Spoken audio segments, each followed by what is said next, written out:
We have a few shot clock plays here I wanted to share with everybody. Here we have a black bringing the ball down, and then it gets tipped away by white.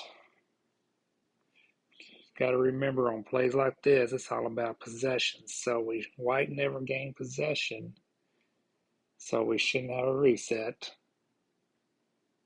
Black maintains possession, and then it gets knocked out of bounds on black, white ball.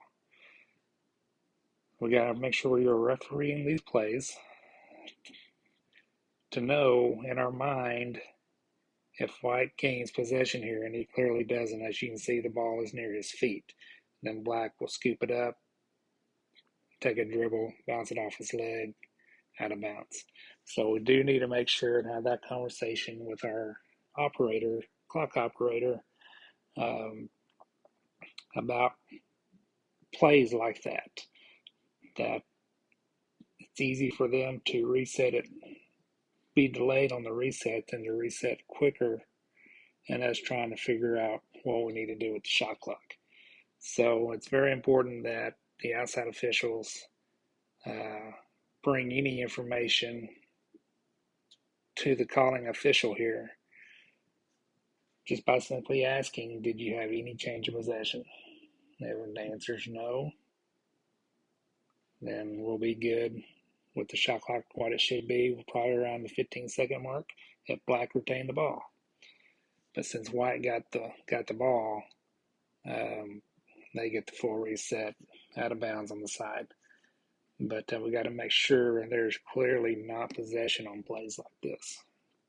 You could easily have had white get possession and then black steal it from him, okay, and then be black ball out of bounds, or white get possession and it got knocked off his leg. We've got to know those things in these situations. This play here, we shoot this free throw with 35.3 seconds on the game clock, 35-second clock on the shot clock, okay? We've got to know that. We've got to communicate that C or trail whoever's across from the table. C in this case has got the last second shot. We're talking to our partners that we're going to have two horns, and if we need to know in our mind if we have a shot clock violation when we go down to the other end, that when that buzzer goes off, we've got 0.3 seconds on the game clock. So it's very important to know this stuff and look at the clock every time we're shooting free throws, so we know that the shot clock starts on time. So we go down here and it gets tipped out of bounds at 29 on the shot clock, and that's right.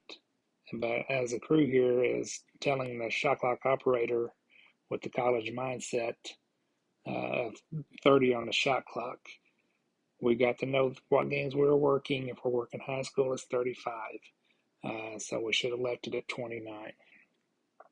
But once again, make sure we're communicating. We're looking at the clock before we shoot free throws. That way it's in the back of your mind if something comes up. Okay, it was 35.3. If something didn't start correctly or if the shot clock disappeared, etc.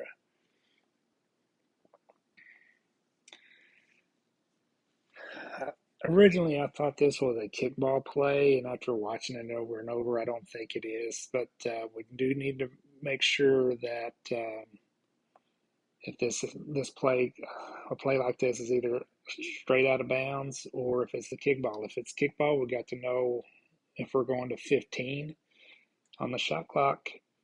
If it's under 15, okay, 14 below. We got to know those things. I can't tell because the player's head's in the way.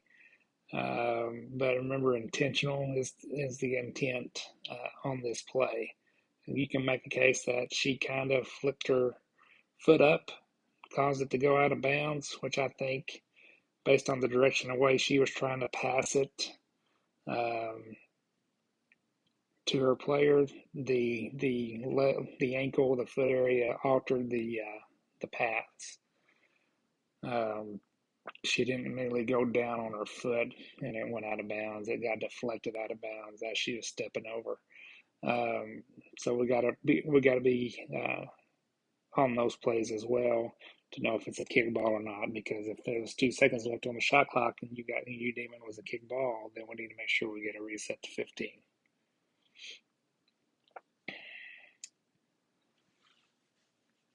We need to remind our clock operators during pregame that when the ball hits the rim, they reset it to 35. And it does not start until somebody gains possession. Okay? So you can have a shot hit the rim and then fall between two players and bounce on the floor once or twice, and the shot clock not start until the ball is possessed. Or you have a long rebound, like you will see in this situation here.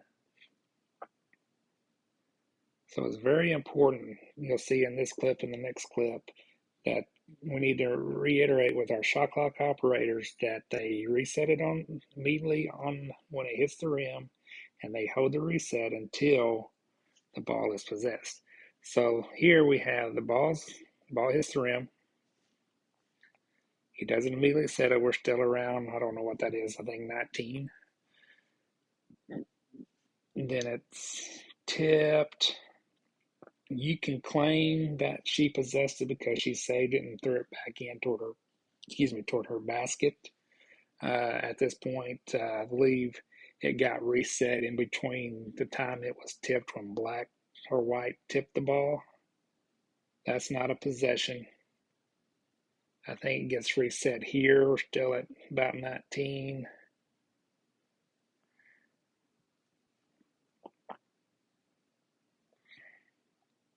Okay, they set it as soon as the ball got tipped out towards the 3-point line and the sideline, it got reset, which is a false reset. So we need to remind our shot clock operator to not reset that until possibly on a situation like this where she has controlled it and thrown it back toward her basket and her player. And as you can see here, as this is going on, we're at 32. Black's clearly got possession, and we either don't have a held ball, but in this case, we've got a timeout black, and we're under 30 on the shot clock. This does not get a reset to a full 35 when we come back to throw it in for black. So we should be around 34 or 35 seconds when they throw on a true shot clock reset and gain a possession, and it's starting. So make sure we're pre-gaming with our table and the shot clock operator that they reset it immediately, and they are holding these resets off the shot until somebody possesses it. On this play here, same thing. We've got to know we got 33 on the shot clock on this inbounds.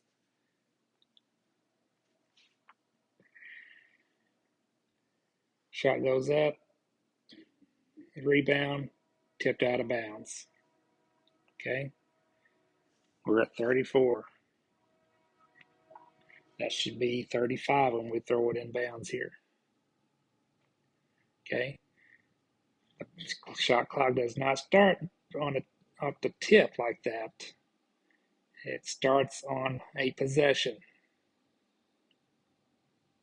So remember to tell our shot clock operator that they got to hold that reset till somebody possesses it. So this inbound should be started with 35 seconds on the clock, and you'll see it tick off here in just a second. Now they're at 34. Okay. Another thing we need to be doing in our pregame is double checking the shot clock. Make it run down. You know what the horns sound like. Make sure they can reset it to 15. We have a kickball on this play. The officials don't say anything. The coaches don't say anything. The table go ahead and resets it to what it needs to be. but they're in their settings, they have it set to 20. So they've been playing all year already for the last month with their kickball reset at 20.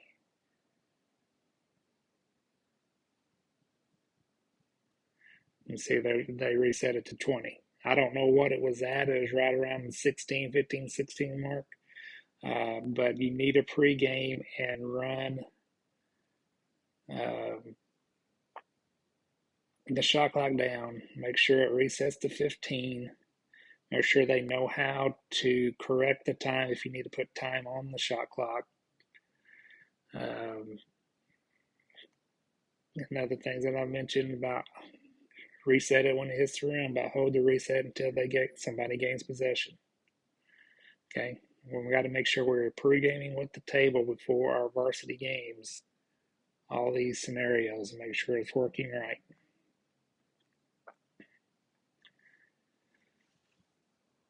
Same thing. We have on this play. You'll have a shot in the corner by the bench behind the 3-point line, with the ball hitting the rim. And I'm going to put the game into perspective here.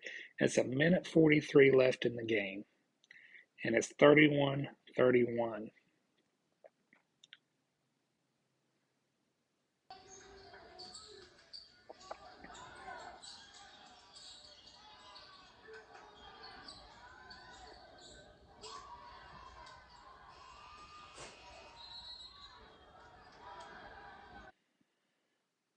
Okay,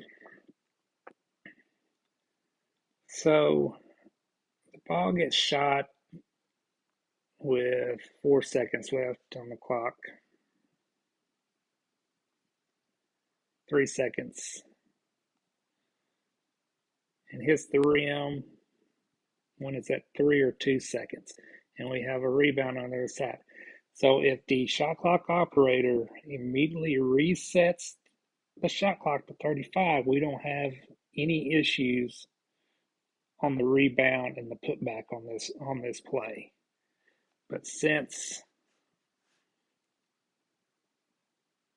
we do, we've got to make a determination as a crew and talk about this in our pregame when we need to shut it down. Okay, the buzzer doesn't go off until, let's see,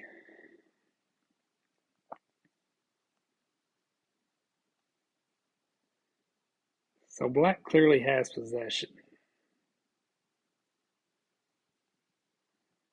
and the buzzer's going off and gets it back. White has kind of stopped because of the buzzer. It looks like the 15-10 White.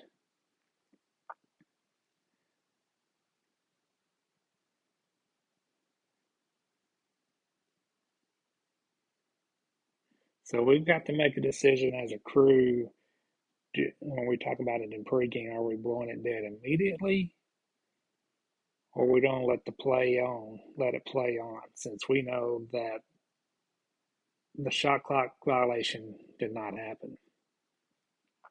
If in this case we blew it dead and we took points off the board for Black, okay? I'm not saying that's wrong. I just have a hard time selling that when we need to be on the same page as a crew in situations like this. To me, the violations, if it's going to get shut down, it needs to be coming from an outside official, in this case, Trail.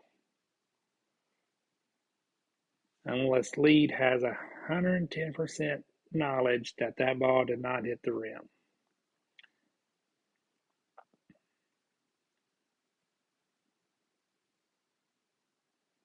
So if we shut this down and put it out of bounds, then we probably should have 33 seconds on the shot clock.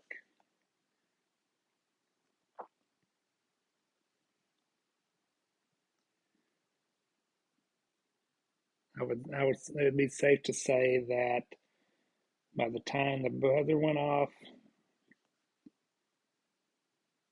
and the play got blown dead. If it was reset correctly, about 2 seconds would have went off.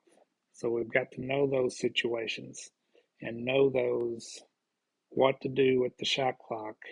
Just because we stop it and put it out of bounds doesn't necessarily give them a full 35.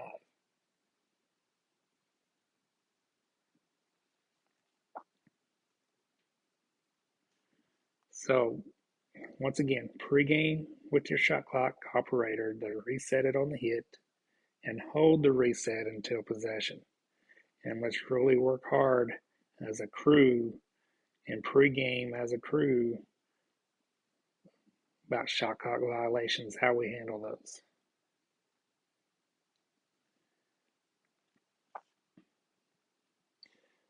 If you have any questions, feel free to reach out. Hope we'll have more plays coming to you throughout the rest of the season, and good luck.